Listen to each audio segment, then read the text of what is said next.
Hey guys, welcome back to another video. It's your boy, Libertarian Election Predictions, back at it again with another video, albeit after a very long time. I believe my last upload was 10 months ago, back in August 2022, so it's been a while since I last uploaded a video because senior year has been really crazy and college applications, having to maintain grades, it's pretty stressful, I'm not gonna lie to say the least. But I'm glad I made it through, and I don't want to take too much time talking about personal stuff because, as you all know, I don't think anyone of you guys want to hear what's going on in my personal life. But either way, just now that school's almost done, my school ends in like 8 days, in like 8 9 days from now. So pretty happy that I'll be graduating this year, and again, it's unfortunate that I'm graduating and I'm like it feels happy and sad because I'm moving on to another stage of my life, college, and that it's a huge change compared to high school because now in college they're going to see you as adults, whereas in high school you're only an adult for part of your senior year. Because when I started senior year, I was 17, but then turned 18 last December. So yeah, I've been an adult for like 6 months now, but it's not that bad. But I mean, it just you got to be a lot more careful, especially if you're living with your parents. So yeah, but I'm so glad I'm almost done with senior year. It's a lot of projects, and I hate projects. I'm not gonna lie, I hate them. But enough about personal stuff. Let's just get into the video. So today we will be doing a 2024 election prediction. Now that we have some, and we can see how the 2024 Republican presidential primary is going. It reminds me a lot like the 2020 Democratic primaries, although there wasn't really much drama. And throughout what I've seen in both Republican and Democratic candidates, I think the Republican candidates are competing on who is the worst possible person. No offense to like anyone who supports the GOP. I fully respect your right to do it, but I think if I just taking a look at it as a non apolitical observer, I can just say that it's just going to be a big theater next year. Who's going to win the Republican nomination? But I definitely think Donald Trump is heavily favored in the Republican nomination, so I'm going to put him as the Republican candidate, and I think Joe Biden will still remain as the Democratic Party choice because it's very rare that an incumbent loses their primary, and typically when an incumbent does, that really is a bad sign for the party itself because it shows that the party itself doesn't have confidence in its own leaders. So the American public would kind of be skeptical of the primary leader. So yeah. So without getting into it, let's just go over the safe states for Donald Trump. So it'll be Idaho, Montana, North Dakota, South Dakota, Nebraska's third, and the at-large Oklahoma, Arkansas, Tennessee, Alabama, Mississippi, Louisiana, oops, Utah, I think not really, Kentucky, West Virginia, and Indiana. I think these states will all be safe for Donald Trump, and I think Missouri as well will likely be safe for Donald Trump as well. So right now, Donald Trump is at 100. Right now for Joe Biden, Washington, Oregon, California, Hawaii, Illinois, New York, oops, not Pennsylvania, New York, Massachusetts, Rhode Island, New Jersey, Delaware, Maryland, D.C. First district will be safe, and I'm inclined to put Colorado as well. So I think Colorado will be a safe state for Joe Biden. So like it's kind of like a margin of 15% or more, or if I have 90% greater than 90% confidence that Joe Biden will win that given state. So because I think Colorado will be at least 90% chance of Biden winning it. That's why I'm inclined to put it in the safe Democratic category. So you can see Joe Biden already has an electoral advantage of 91 over Donald Trump, 191 to 100. So the remaining 247 are going to be a toss-up, although not all of them will be a toss-up. So Donald Trump's likely states will be Utah, Kansas, Iowa, Ohio, and then Florida and South Carolina, and I'll see these states as likely for Donald Trump, and Nebraska's first district. I see that as likely for Donald Trump.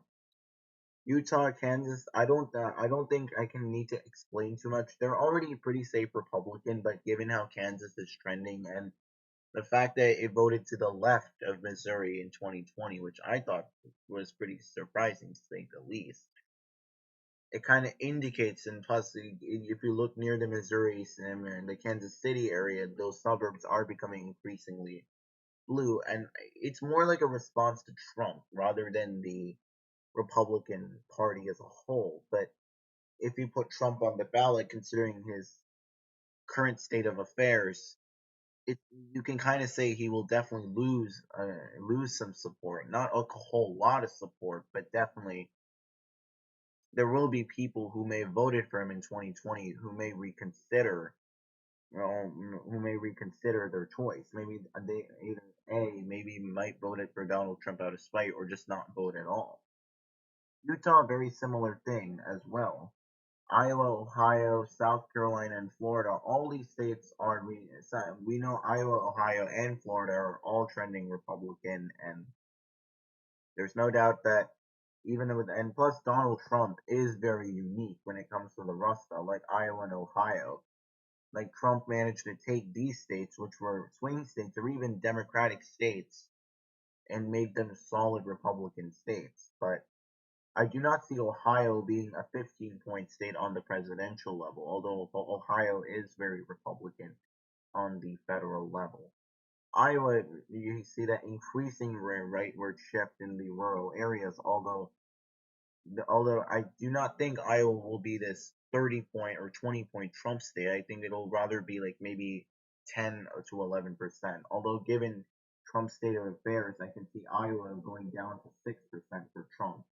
And Ohio maybe also 6% for Trump as well.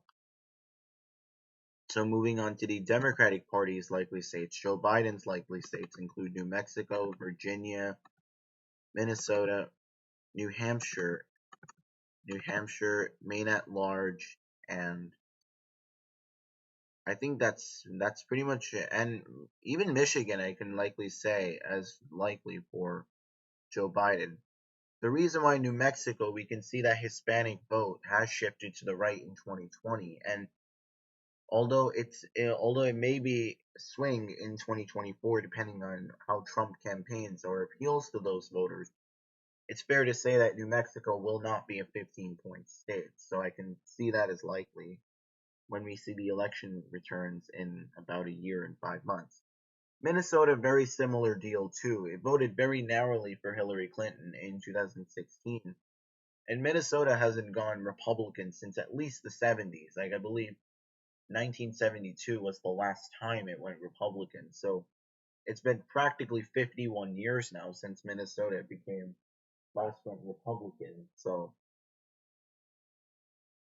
and given how Trump did not really play out in Minnesota very well, and that was due to a multitude of issues, like for example George Floyd's killing in 2020, that really turned support against him, especially when he deployed the police and like military like in a military like fashion. So obviously I think that may have turned off some of those voters, but again, Minnesota is not a safe Democratic state, and it can shift depending on the things. But if we look at just because of the current state of affairs and like with inflation reducing and Trump's indictments, it may consider some voters may possibly consider not voting for him or just staying home. And Biden may retain some of those same voters that voted for him in 2020. Michigan, I think that will be a likely state because if we look at 2022, Democrats did pretty well on the statewide level. Like they gained a trifecta, and I believe that was the first time they gained a trifecta in like 40 years. So the fact that Michigan is under solid Democratic control and most of their statewide officials did pretty well there, I can pretty much say that Joe Biden will likely do pretty well in Michigan. I think he'll expand upon his 2% win in 2020. I do not see it being like a 10-point win or a 9-point win, but I definitely do see Michigan being more of like a 4-point win for Joe Biden. In New Hampshire is like typically a very like a swing state, but more like a Democratic leaning swing state. So, and plus, New Hampshire did vote 7 points for Joe Biden, and given how you have Trump, who's probably going to be considerably unpopular, not entirely unpopular, but considerably unpopular, I think New Hampshire may vote by the exact same margin that they did in 2020, maybe slightly more in favor of the Democratic Party, um, but New Hampshire is a pretty Democratic state because, like, while on the state level they are more Republican, but in the national level, if you look at the national GOP, they are pretty conservative on social issues. And New Hampshire's not that kind of state. It's more conservative on economics and more liberal on social issues, just like New England as a whole. So, yeah. But Donald Trump's lean states, and if we look at Donald Trump's lean states, they include Alaska, Texas, Maine's second district. I see those all leaning in favor of Donald Trump. Alaska, as we see, is becoming less and less Republican each day. As we saw, Mary Peltola last August won the special election, and then in November retained her seat to win a full term. And that is very groundbreaking considering Alaska Democrats prior to her election have not won a House seat or really much or a federal office for at least 50 years. So Peltola's win definitely is a huge political shift in Alaska. And considering while she did have weaker opponents, like Sarah Palin was, I'd say, a very weak candidate per se, but you can't discount her win.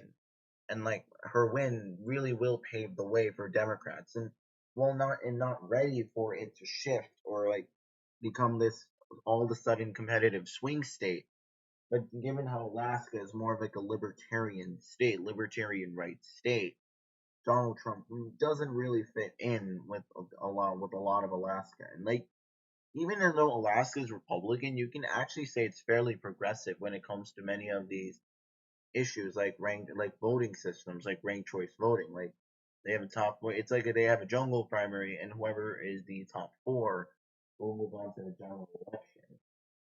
And like Maine's also a pretty weird state as well, like because they have a tendency of electing people that are not affiliated with either Democratic or Republican parties, like Angus King.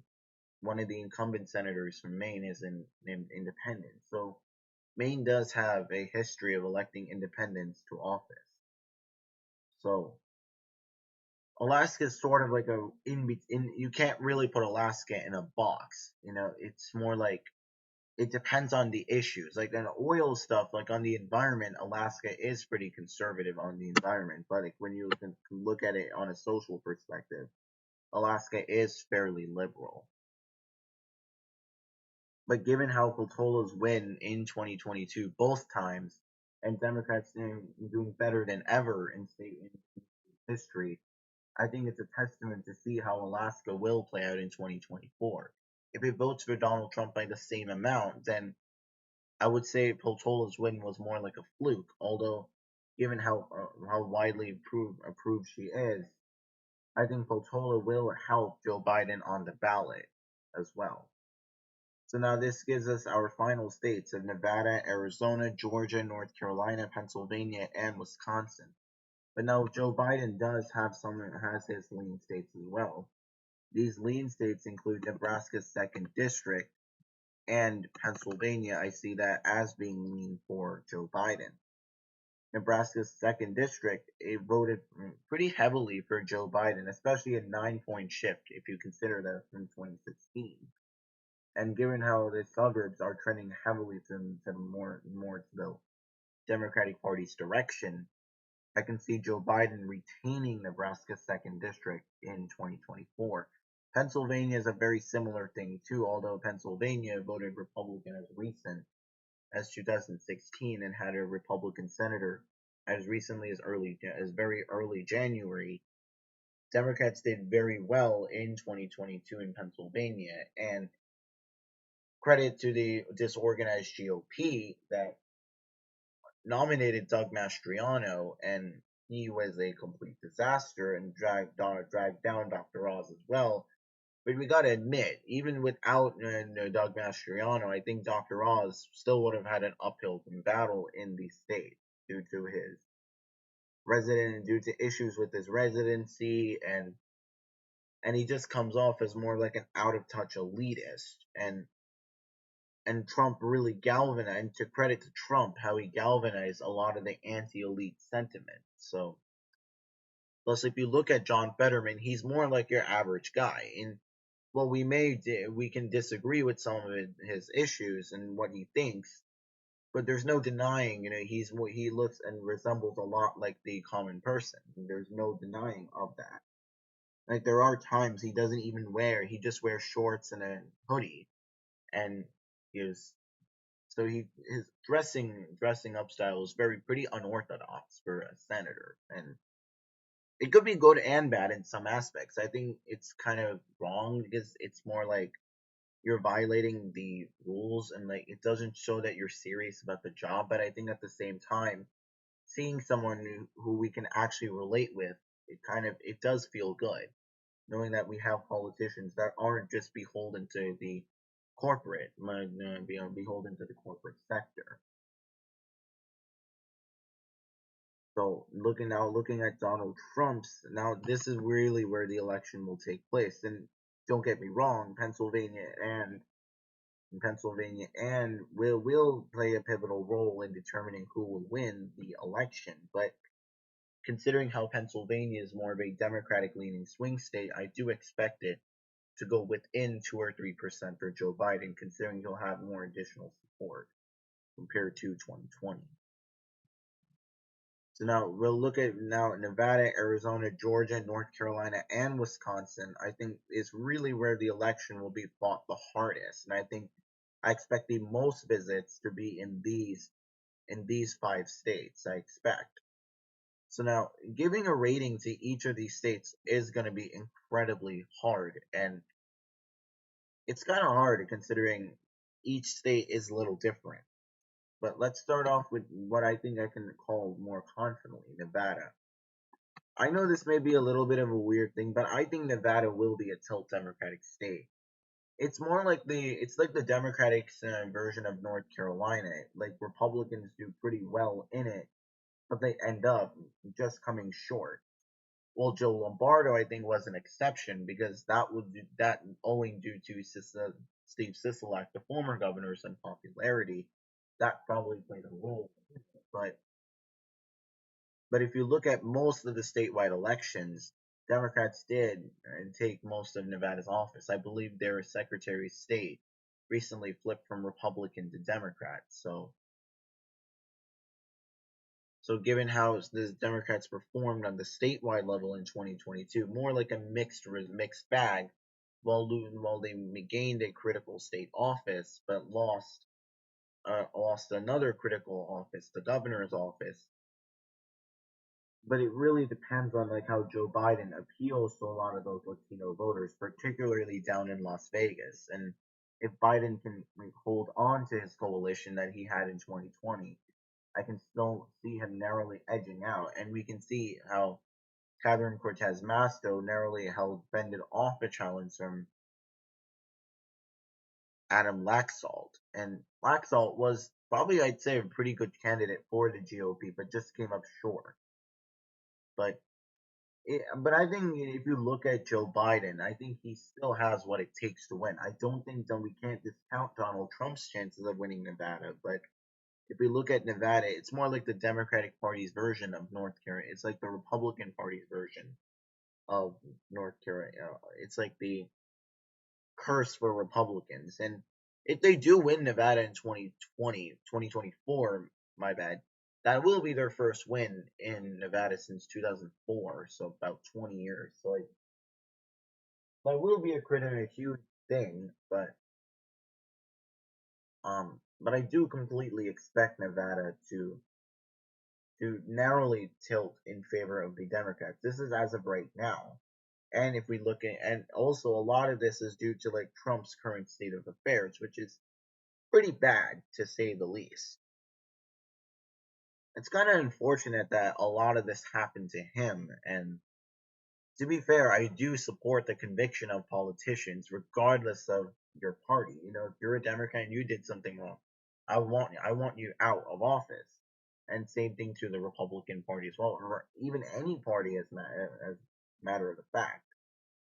Because I simply put, I think too much corruption is also slowing down our country as well. And I'm not advocating for a system like China where we have one strong man in power. I'm not advocating for that, but at least there needs to be basic transparency in the government.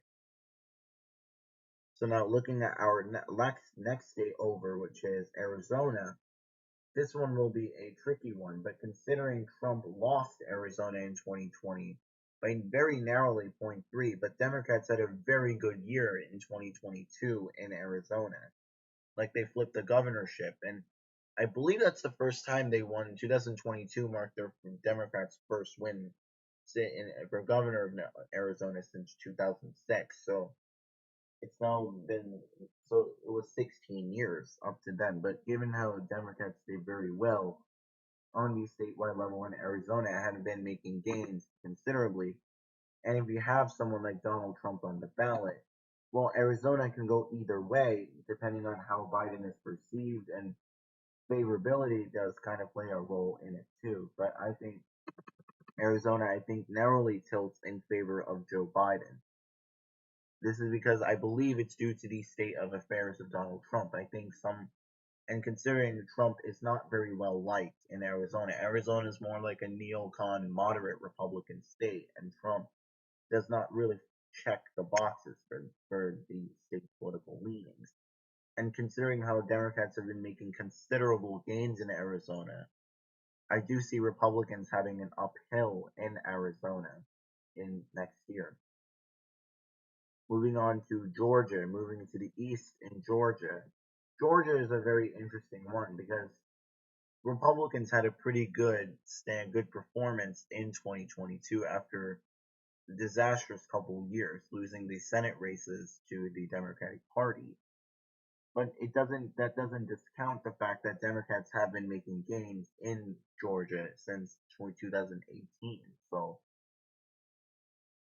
this will be a tough one considering how Georgia's new voter laws, at least a lot of some of its critics allege that that it's meant to depress voter turnout. I haven't seen the full of it, whether it really will depress voter turnout. But let's just say that the law doesn't exist, because even if it does exist, but I just don't have much information to talk about it, or don't really know much about it. So, but given how Georgia was incredibly close in 2020, but Raphael Warnock winning his Senate seat by 2% against Herschel Walker, I do see Georgia being a hotly contested state, and I think it's very difficult to say who's going to win.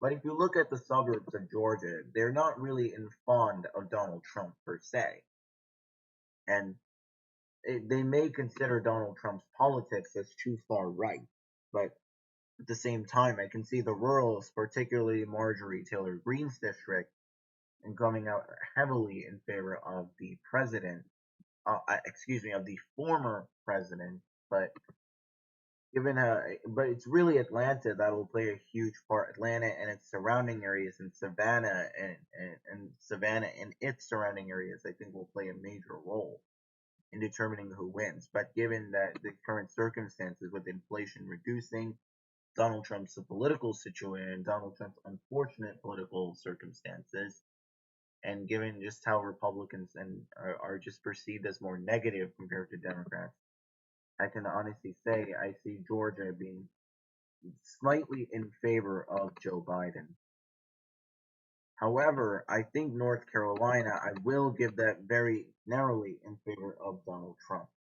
North Carolina is a state where it seems to be pretty stagnant per se. Like Republicans always seem to win it by like very narrow margins. And given how 2022 played out, like how the Democratic Party lost the Senate race by about 3%, but given that the national environment was more favorable to Republicans compared to 2024, where I think it'll be a more of a neutral environment. But given how North Carolina is, it's like you can kind of say the Democratic equivalent of Nevada. It's like the Republican equivalent of Nevada for North Carolina. But given how if there's just enough rural vote and exurban vote, I think I can still see Donald Trump taking North Carolina. But Wisconsin, I think, will be the true battleground. But if we look at Wisconsin, Democrats did pretty well on the statewide level in 2022. And Democrats have success in the state of Wisconsin as well. 2016, I think, really marked a low point for the Democratic Party in Wisconsin as well. But given how their incumbent governor defied the odds and won re-election by a relatively healthy margin, given that Wisconsin's a swing state, I do see Joe Biden having a slight edge in Wisconsin over Donald Trump, although these ratings are and will be subject to change due to the changing political environment. It's sort of like in math, like you know how it's a derivative and there's a rate of change, and for example, like things always change. So you can say like the rate of change of politics. It's pretty unpredictable. Like I would say it's infinity, the rate of change of politics, because each day you hear news stories, sometimes you hear bombshells, and you just don't know which way the rate it's going at. So that's why sometimes I like politics and how I like to intricately relate it to calculus, which is what I'm taking this year. And because it's just you really see the rate of change that the politics is occurring at. It's very close to infinity, I'd say. Anyways, that's enough rambling for today, and I hope you guys really enjoyed this video. And I hope you guys are glad to see me after a pretty long time of not uploading. And I'm sorry, guys, I haven't uploaded in like 10 months, but from now on, I'll try to make more videos considering that the summer is here, and I'll try to make more videos. I'll try to make them on a regular basis, but I really don't know if I really can on a regular basis considering I have some stuff to do this summer, but I'll keep you guys posted on it. And I am working on an election night. Hopefully, I think I'll premiere that next month in July, and I'll keep you guys posted on it. I'll maybe talk about it in a future video, but hope you guys have enjoyed today's video. Don't forget to like, share, subscribe, and if you have any disagreements, please comment why, and please respectfully comment on the videos too. Like, don't use any vulgar language, because I think vulgar language, I believe, just ruins the discussion. And I think politics is an open debate. I don't think we should be disparaging others due to what they think, and that's just what makes politics unique. So, hope you guys enjoyed the video. Like, share, subscribe, and comment down below. I want to see these comments. I want to see how received this video is. And because I want to be more informed when it comes to future predictions, because well, a lot of this is speculation, because well, I know a good amount of Joe Biden and Donald Trump. Sorry guys about the background phone. Hold on guys.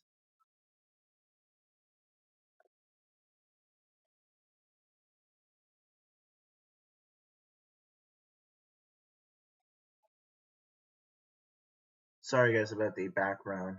It's just a phone, and I don't know who it was, but I don't really care. But sorry guys, if you have noticed my clock down below, You may have noticed that it says 8:20 a.m. Actually, I don't think I'm in China. I am recording this at 8:20 p.m. Eastern. I just changed the clock just for fun. So I hope you guys don't think I'm in China. I'm not in China, and I'm not of Chinese descent. I just changed the clock just for fun. But hope you guys enjoyed it. Like, share, subscribe, and I'll see you guys in the next video. Libertarian election predictions out.